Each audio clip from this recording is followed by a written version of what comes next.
बदकिस्मती से कोई भी इस दिन के बारे में कुछ नहीं जानता। क्या आप जानते हैं मौत के कितने मराहिल होते हैं? मौत के 6 मराहिल होते हैं। पहला मरहला यौमुल मौत। ये वो दिन है जब इंसान की जिंदगी का इख्तिताम हो जाता है। इस दिन अल्लाह ताला फरिश्तों को हुक्म देता है कि वो ज़मीन पर जाएं और इंसान की रूह कब्ज़ करें ताकि उसे अपने रब से मुलाकात के लिए तैयार किया जा सके। बदकिस्मती से कोई भी इस दिन के बारे में कुछ नहीं जानता, और जब वो दिन आता है तो इंसान को ये भी एहसास नहीं होता कि ये उसकी मौत का दिन है।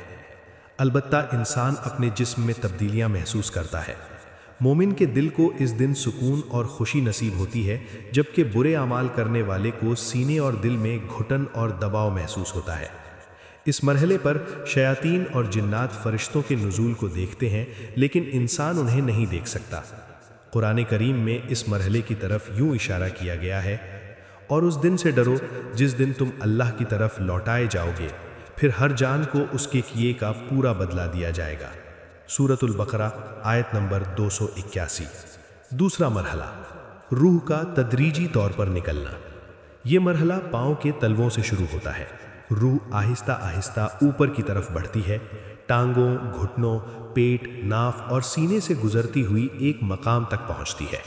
इस दौरान इंसान शदीद थकन और चक्कर महसूस करता है, खड़ा होने के काबिल नहीं रहता, जिस्मानी ताकत खत्म हो जाती है, लेकिन फिर भी वो ये नहीं समझ पाता कि उसकी रूह जिस्म से निकल रही है। तीसरा मरहला तराकी का मरहला। कुरान करीम में इसका जिक्र यूं आया है, हरगिज़ नहीं, जब रूह हलक तक पहुंच जाएगी और कहा जाएगा कौन झाड़ फूंक करेगा, और वो समझेगा कि अब जुदाई का वक्त है, और एक पिंडली दूसरी पिंडली से लिपट जाएगी।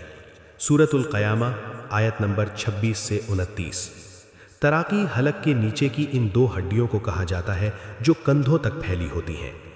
वकीला मन राकिन का मतलब है कौन रूह को लेकर जाएगा। ये वो वक्त होता है जब लोग डॉक्टर, एम्बुलेंस या इलाज की बात करते हैं, कुरान पढ़ने का कहते हैं, मगर इंसान अब भी जिंदगी की उम्मीद रखता है। वज़न्न अन्नहुल फिराक, यानी इंसान को जुदाई का एहसास होने लगता है, मगर फिर भी बका की कोशिश करता है। वल्तफ़्फ़तिस साक़ु बिस्साक़ का मतलब है कि रूह के निकलने का अमल मुकम्मल होने के करीब है और जिस्म के निचले हिस्से बेजान हो चुके हैं। चौथा मरहला हुल्कूम का मरहला। ये मौत का निहायत सख्त और आखिरी मरहला होता है। इस वक्त इंसान के सामने से पर्दे हटा दिए जाते हैं और वो अपने इर्द गिर्द मौजूद फरिश्तों को देखने लगता है। यहाँ से इंसान आखिरत को देखना शुरू कर देता है। अल्लाह ताला फरमाता है, हमने तुम्हारी आंखों से पर्दा हटा दिया, आज तुम्हारी नज़र तेज़ है। सूरतुल क़ाफ आयत नंबर 22। और फरमाया, फिर क्यों नहीं, जब रूह हलक तक पहुँच जाए और तुम इस वक्त देख रहे हो, और हम तुमसे ज़्यादा करीब हैं लेकिन तुम देख नहीं सकते। सूरतुल वाक़िया। ये वो लम्हा होता है जब इंसान अल्लाह की रहमत या उसके गज़ब का मुशाहिदा करता है। उसकी पूरी ज़िंदगी उसकी आँखों के सामने आ जाती है और शैतान उसे गुमराह करने की आखिरी कोशिश करता है। कुरान में आया है, और कहो, ऐ मेरे रब, मैं शैतान के वसवसों से तेरी पनाह मांगता हूँ और उससे भी कि वो मेरे पास आए। सूरतुल मोमिनून आयत नंबर 97 से 98। पाँचवा मरहला मलिकुल मौत का दाखिला। इस मरहले में इंसान को यकीन हो जाता है कि वो रहमत वालों में से है या अजाब वालों में से। अल्लाह ताला फरमाता है, और जिनकी रूहें फरिश्ते सख्ती से निकालते हैं उनके चेहरों और पुश्तों पर मारते हैं। सूरतुल मुहम्मद आयत नंबर 27। अगर इंसान मोमिन हो तो उसकी रूह नरमी से निकाली जाती है, जैसे पानी का कतरा मशकीज़े से निकलता है। अल्लाह ताला फरमाता है, ए इत्मीनान वाली रूह, अपने रब की तरफ लौट चल, इस हाल में कि तू उससे राज़ी है और वो तुझसे राज़ी है। मेरे बंदों में शामिल हो जा और मेरी जन्नत में दाखिल हो जा। सूरतुल फज्र आयत नंबर 27 से 30। छठा और आखिरी मरहला।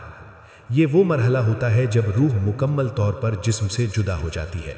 अगर इंसान गुनहगार हो तो कहता है, ऐ मेरे रब, मुझे वापस भेज दे ताकि मैं नेक अमल कर सकूं, मगर अल्लाह फरमाता है, हरगिज़ नहीं, ये तो बस एक बात है जो वो कह रहा है, और उनके पीछे एक पर्दा है क़यामत के दिन तक।